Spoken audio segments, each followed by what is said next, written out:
Former President Trump is calling for debates with President Biden ahead of the general election. He posted this on Truth Social.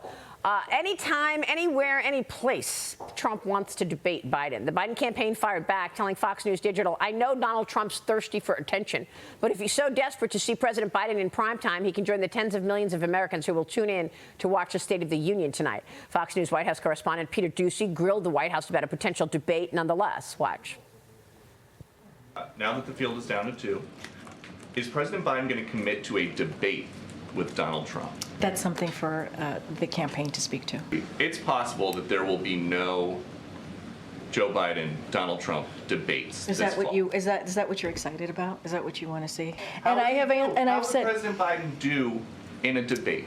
I'm not asking a question about a specific debate. I'm just asking how would he do in a debate? I know it's been 4 years since he's done. You literally saw just last year, back in January 2023, at the last State of the Union, take on Republicans during giving a major speech. Joining us right now to talk more about that is former Arkansas Governor, former presidential candidate himself, Mike Huckabee. Governor, always a pleasure. Thanks so much for being here. I'm not really sure what jean-pierre was just saying, but she didn't answer the question, and I don't think it's a lot to ask for the American people to see a debate of the two candidates running for president. And it's ridiculous for her to hide behind the Hatch Amendment as if she can't answer that question at the White House podium. She does political talk all the time at the White House podium, but when she doesn't want to answer a question because the answer would be embarrassing, she just says, "Oh, I can't answer that. You'll have to talk to the campaign." There's a reason that she's always deflecting. Go talk to my colleague. Go ask the Justice Department. Go talk to someone at the State Department. Talk to somebody at the Department of Defense. Because she has nothing to say. She can't defend this president, not just his policies. She can't defend the fact that he cannot walk to the podium and make a comment, even with a teleprompter the size of Times Square's billboards, and somehow get through it without bumbling, stumbling, and mumbling.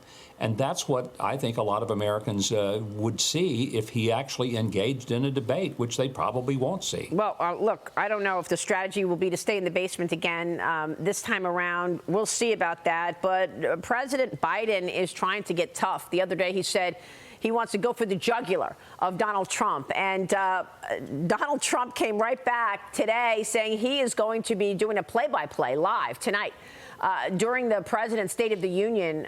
Mike, what are you expecting tonight? And I guess I'll be watching what Donald Trump has to say as he does this play-by-play. Yeah, I think Donald Trump's reaction will be far more maybe enlightening and entertaining than anything Joe Biden says. I mean, I think what we can expect Joe Biden to do is tell us that everything is just fantastic, that he's done a best job that any president's ever done. I mean, that's what Karine says from the podium all the time, is that nobody has been a better president in his first 3 years than Joe Biden. And I'm just thinking, what universe does she live on? It's not ours.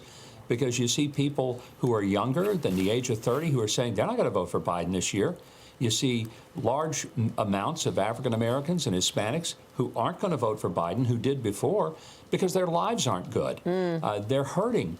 And Joe Biden's going to go to the podium and say, who are you going to believe, me or your lying eyes? Yeah. And I think a lot of Americans are going to watch this tonight and say, you know what, I'm going to believe my lying eyes, because, Joe, you're out of touch.